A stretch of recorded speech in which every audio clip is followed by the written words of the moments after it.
Do you want to make money while you're sitting on the beach sipping margaritas? Well, I figured out how to do that by creating and selling embroidery files. What I do is called digitizing, and in this video, I'm going to be teaching you how to overlap your design. For those of you who know nothing about digitizing, I do have beginner-friendly videos on my page. So to start out, we're going to go over to your toolbox and select Digitize Closed Shape. This is going to allow you to create a fill stitch, and instead of making one shape, we have to create two because we have this overlap. With overlaps, you want to work with the shape in the back first and then the shape in the front.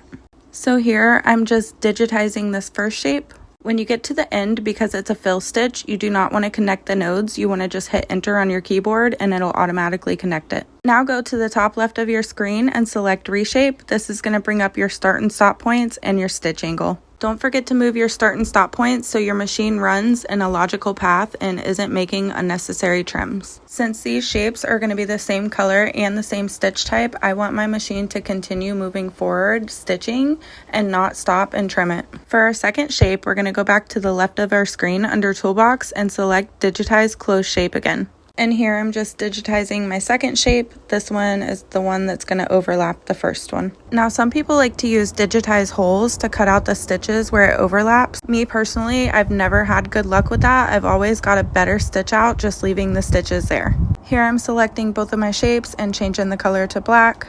And now I'm going to move my start and stop points so that this shape starts where the last shape ended. That way my machine will continue to move forward in a logical path like I have previously mentioned.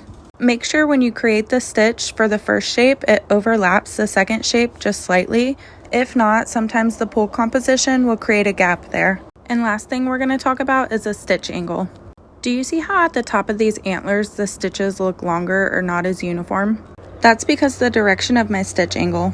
You can fix that by adding another stitch angle. You want to go back to the left of your screen in your toolbox under Digitize and select Add Stitch Angles. Now you can go back to your screen, click left on your mouse, and you can create your new stitch angle. If you want to see how your design is going to embroider out, you want to go to the top of your screen and select Player, and that will show you how everything is going to stitch out and in what order.